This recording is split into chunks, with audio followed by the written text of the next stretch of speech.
ماں اپنے بچے کو ہمیشہ گود میں یہاں پہ اٹھاتی ہے، گود میں، اور باپ ہمیشہ بچے کو کندھے پہ اٹھاتا ہے۔ اس طرح کیوں ہے؟ آج تھپڑ مارتے ہیں، بچہ کمزور ہے، لیکن بچے کو تھپڑ یاد رہتا ہے۔ بچہ بڑا ہو کے تھپڑ کا جواب دیتا ہے باپ کو، جب باپ بوڑھا ہوتا ہے، جب باپ کمزور۔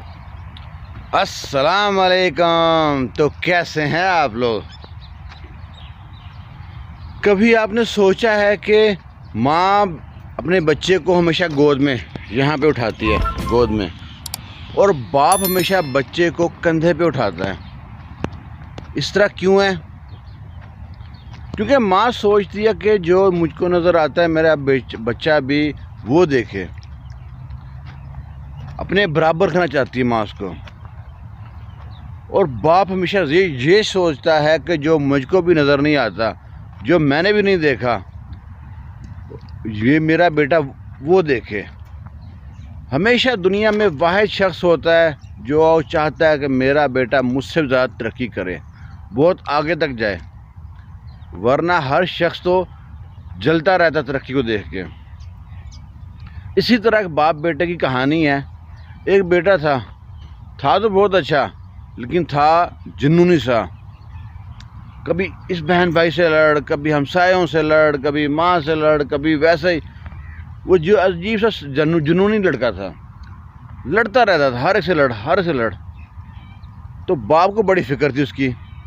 باپ کہتا تھا اگر یہ آج چھوٹا ہے، کل کو یہ بڑا ہوگا، اسے کوئی ملنا پسند نہیں کرے گا، اس طرح اگر لڑتا رہا تو۔ باپ اس کے لیے طرح طرح کی ترکیبیں سوچتا رہتا کہ اس کو سدھار دوں، اس میں تبدیلی لاؤں، لیکن بہت حد تک ناکام رہا۔ کرتے کرتے کرتے باپ کو ترکیب آئی۔ باپ نے کہا، ایک لکڑی کا بڑا سا تختہ لے کے آیا۔ کہتا بیٹا میری ایک بات مانو، تم لڑائی جو بھی کرتے ہو میں تمہیں بہت زیادہ سمجھتے نہیں ہوں، تو ایسا ہے کہ یہ میں تمہارے لیے ایک لکڑی کا تختہ لایا ہوں، اس کو دیوار پہ لٹکا دیا۔ بہت بڑا تختہ، دیوار کے جتنا تختہ لے کے آیا لکڑی کا۔ اس سے کہا تمہیں جب بھی غصہ آئے نا، تمہیں کسی سے لڑنا نہیں ہے، دن میں جتنی بار غصہ ہے اس دیوار میں، اس تختے میں نا کیل ٹھوک دینا ہے۔ تو بیٹے کا ٹھیک ہے جی۔ بیٹا جب لڑائی ہوتی کسی بہن بھائی سے، گھر میں کسی تنگ ہوتا، غصہ ہوتا ہمسایوں میں، تو آ کے اس تختے پہ کیل ٹھوکتا، ٹھوکتے اس کو کیل کو پورا تختہ جو تھا، لکڑی کا تختہ تھا نا، وہ سارا بھر گیا۔ تو باپ نے بیٹے نے جا کے باپ کو بتایا کہ دیکھیں جی وہ تو تختہ سارا بھر گیا، اب کیا کرنا ہے؟ یعنی کہ غصہ اتنا دیکھیں کہ وہ پتہ نہیں کتنے ہزاروں لاکھوں اس میں جو وہ کیل تھے اس میں لگ گئے۔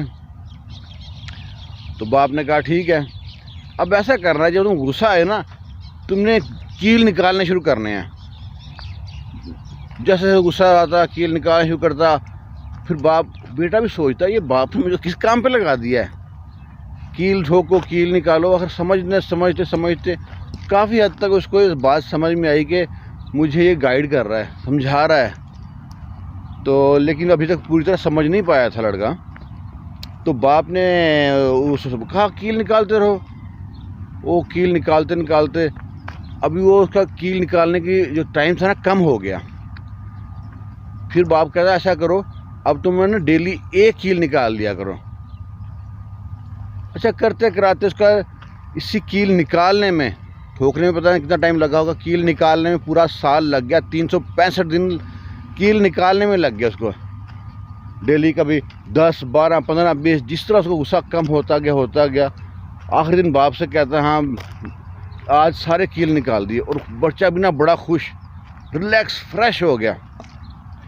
تو باپ نے کہا شاید دیکھو نہیں دیوار پہ کچھ ہے؟ کہتا نہیں، اس میں تختے پہ کچھ لگا ہوا ہے؟ کہتا نہیں۔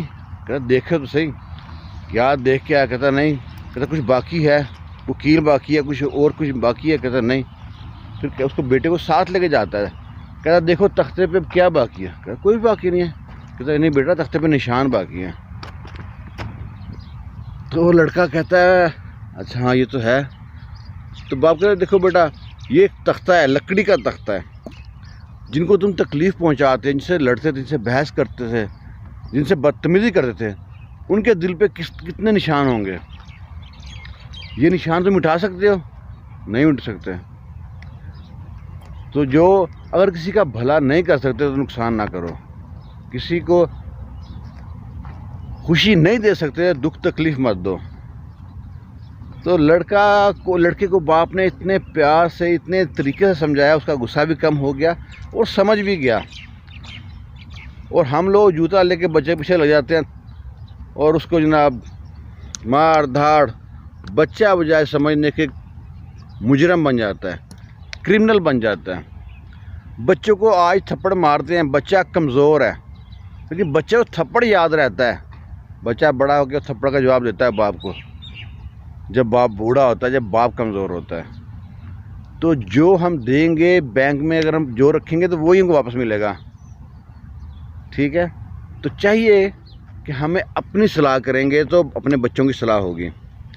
بچوں کے لیے رول ماڈل بنیں، ان کو بتائیں، سمجھائیں، تو آپ بھی بڑھاپا آرام سے گزار لیں گے، ورنہ وہ تو ہے ہی جو ہوتا ہے دنیا میں۔ ٹھیک ہے جی، آپ کو کہانی کس طرح لگی دعاؤں میں یاد رکھنا۔ اللہ حافظ۔